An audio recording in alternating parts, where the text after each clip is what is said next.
Praise the Lord. ஆண்டவரும் அருமை இரட்சகருமாகிய இயேசு கிறிஸ்துவின் நாமத்தில் நான் உங்களை வாழ்த்துகிறேன். மறுபடியுமாக கர்த்தருடைய பரிசுத்தமுள்ள சன்னிதானத்திலிருந்து கர்த்தருடைய பரிசுத்தமான வார்த்தைகள் மூலமாய் உங்களை சந்திப்பது மிகுந்த மகிழ்ச்சி.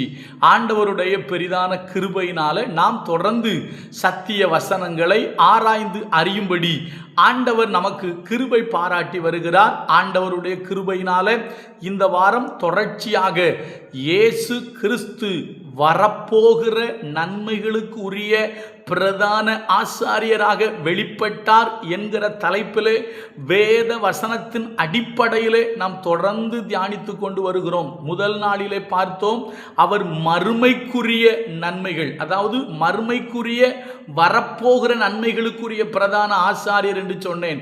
இரண்டாவது நாளிலே ஆவிக்குரிய வரப்போகிற நன்மைகளுக்குரிய பிரதான ஆசாரியர் என்று நான் உங்களோடு கூட பகிர்ந்து கொண்டேன்.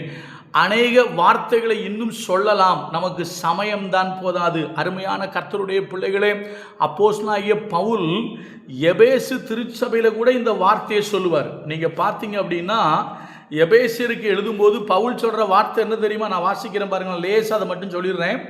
எபேசியர் 1:3, நம்முடைய கர்த்தராகிய இயேசு கிறிஸ்துவின் பிதாவாகிய தேவனுக்கு ஸ்தோத்திரம், அவர் கிறிஸ்துவுக்குள் உன்னதங்களிலே ஆவிக்குரிய சகல ஆசீர்வாதத்தினாலும் நம்மை ஆசீர்வதித்திருக்கிறார். நல்லா கவனிங்க. அப்போ அருமையான கர்த்தருடைய பிள்ளைகளை, நீங்களும் நானும் ஆவிக்குரிய ஆசீர்வாதங்களை நிச்சயமாக பெற்றுக்கொள்வோம். ஏனென்று சொன்னால் ஆவிக்குரிய ஆசீர்வாதங்களுக்கும் இயேசு கிறிஸ்து தான் பிரதான ஆசாரியராய் இருக்கிறார். இதை நம்ம நேற்று பார்த்தோம். இன்றைக்கு என்ன பார்க்க போகிறோம் அப்படின்னு கேட்டிங்கன்னா, பூமிக்குரிய நன்மைகளுக்குரிய பிரதான ஆசாரியர். நம்முடைய வாழ்க்கையில் நமக்கு வரப்போகிற பூமிக்குரிய எல்லா நன்மைகளுக்கும் இயேசு கிறிஸ்து பிரதான ஆசாரியராக இருக்கிறார். நல்லா கவனிங்க. முக்கியமான ஒரு காரியத்தை சொல்லி இன்றைக்கு நான் இதை நிறைவு செய்கிறேன்.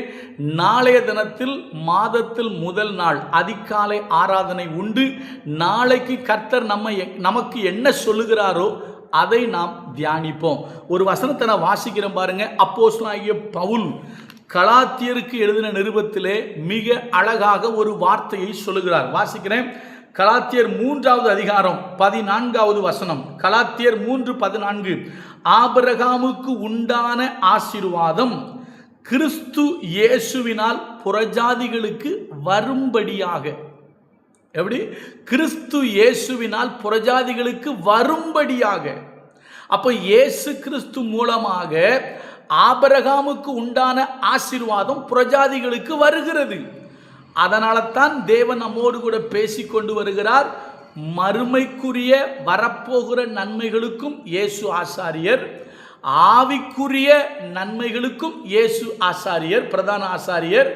அதே போல பூமிக்குரிய வாழ்விலும் நாம் பெற்று அனுபவிக்க வேண்டிய சகல ஆசீர்வாதங்களுக்கும் இயேசு கிறிஸ்து பிரதான ஆசாரியராக இருக்கிறார். ஏனென்று சொன்னால் ஆபிரகாமுக்கு உண்டான ஆசீர்வாதம் இயேசு கிறிஸ்துவின் மூலமாகத்தான் புறஜாதிகளாகிய உங்களுக்கு எனக்கும் வருகிறது. அப்போ மாம்சத்தின்படி நீங்களும் நானும் யாருன்னா புறஜாதிகள். நீங்களும் நானும் நேரடியான யூதர்கள் அல்ல, நேரடியான இஸ்ரவேலர்கள் அல்ல, நேரடியாக ஆபிரகாமின் சந்ததி அல்ல. ஆனால் நீங்களும் நானும் இயேசு கிறிஸ்துவை ஏற்றுக்கொள்ளும் போது, இயேசு கிறிஸ்துவை ஏற்றுக்கொண்டு பிதா குமாரன் பரிசுத்தாவின் நாமத்தில் மூழ்கி ஞானஸ்நானம் எடுக்கும்போது கிறிஸ்துவை தரித்து கொண்டு ஆபிரகாமின் சந்ததிகளாக மாறுகிறோம்.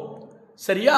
அப்போ கிறிஸ்து மூலமாகத்தான் நாம் ஆபிரகாமின் சந்ததியாகவும் மாற முடியும். கிறிஸ்து மூலமாகத்தான் ஆபிரகாமுக்கு உண்டான ஆசீர்வாதத்தை நீங்களும் நானும் பெற்றுக்கொள்ள முடியும். அப்போ நான் மறுபடியும் படிக்கிறேன். ஆபிரகாமுக்கு உண்டான ஆசீர்வாதம் கிறிஸ்து இயேசுவினால் புறஜாதிகளுக்கு வரும்படியாகவும். முதல் பாயிண்ட், அவனுக்கு உண்டான எல்லா ஆசீர்வாதமும். ரெண்டாவது பாயிண்ட்ல சொல்றாரு, ஆவியை குறித்து சொல்லப்பட்ட வாக்கு தத்தம். எப்படி? ஆவியை குறித்து சொல்லப்பட்ட வாக்கு தத்தத்தை நாம் விசுவாசத்தினாலே பெரும்படியாகவும் இப்படி ஆயிற்று. நான் ஆவிக்குரிய வாழ்க்கையை பற்றி நேற்று சொல்லிட்டேன்.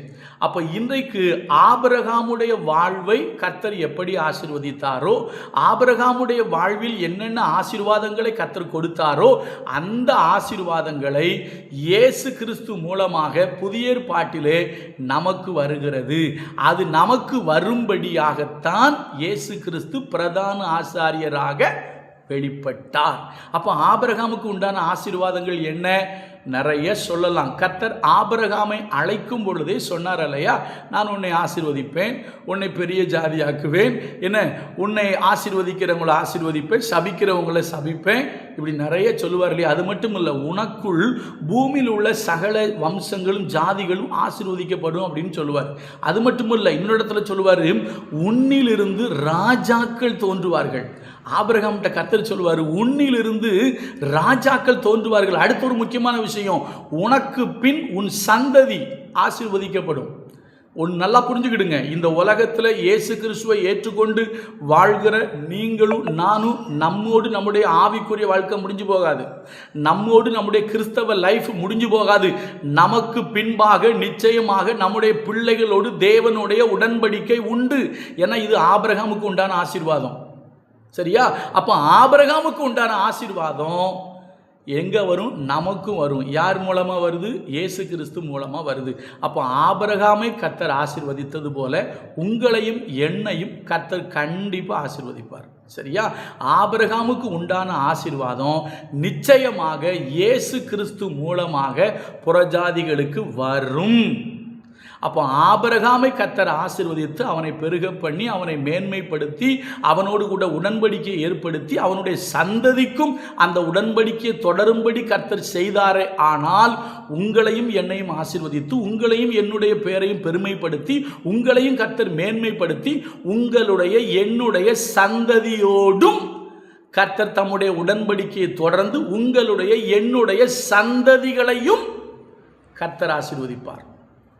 நீங்கள் பார்த்தீங்கன்னா ஆபிரகாம் சில ஆசீர்வாதங்களை, இன்னும் சொல்லப்போனால் இந்த ஆசீர்வாதத்தை உறுதிப்படுத்துறதுக்கு முன்னால் அவர் ஈசாக்கை பலியிட ஒப்பு கொடுக்க வேண்டியதாக இருந்தது.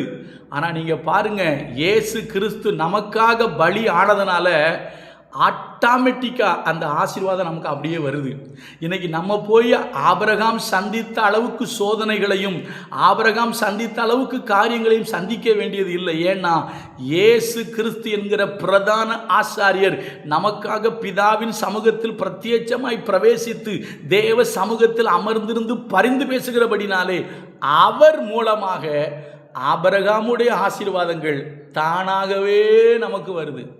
ஆனால் ஒன்றே ஒன்று, நீங்கள் ஆபிரகாமின் சந்ததியாக இருக்கணும். யார் ஆபிரகாமின் சந்ததி? இதே கலாத்தியரில் எழுதப்பட்டிருக்கு. அன்றியும் கிறிஸ்து இயேசுவுக்குள் ஞானஸ்நானம் பெற்றவர்கள் எத்தனை பேர்களோ அத்தனை பேர் யாரான் தெரியுமா? கிறிஸ்துவை தரித்து கொண்டீர்களே, ஆணென்றும் பெண்ணென்றும் இல்லை.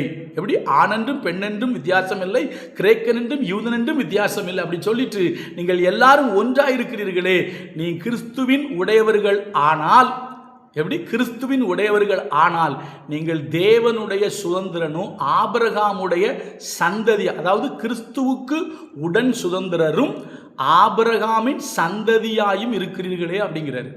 அப்போ என்னைக்கு நீங்கள் இயேசு கிறிஸ்துவ உள்ளத்தில் ஏற்றுக்கொண்டு நீங்கள் ரட்சிக்கப்பட்டு பிதா குமாரன் பரிசுத்தாவி நாமத்தில் நீங்கள் மூழ்கி ஞானஸ்நானம் எடுக்கிறீங்களோ அன்னைக்கே நீங்கள் கிறிஸ்துவுக்கு உடன் சுதந்திரராகவும் ஆபிரகாமுக்கு சந்ததியாகவும் நீங்கள் மாறிட்டீங்க. ஆபிரகாமின் சந்ததியாக நீங்கள் இருப்பீர்கள் என்று சொன்னால் நிச்சயமாக ஆபிரகாமுக்கு உண்டான ஆசீர்வாதம் உங்களுக்கு வர்றதை யாரும் தடுக்க முடியாது. அப்போ நான் மறுபடியும் சொல்கிறேன், இயேசு கிறிஸ்து வரப்போகிற நன்மைகளுக்குரிய பிரதான ஆசாரியர் அப்படின்னா மறுமைக்குரிய நன்மைகளுக்குரிய பிரதான ஆசாரியர், ஆவிக்குரிய நன்மைகளுக்குரிய பிரதான ஆசாரியர், பூமிக்குரிய ஆசீர்வாதங்கள் நன்மைகளுக்குரிய பிரதான ஆசாரியராக இயேசு வெளிப்பட்டார். கர்த்தர் நல்லவர், அவர் கிருபை நம்மில் என்றும் உள்ளது. God bless you.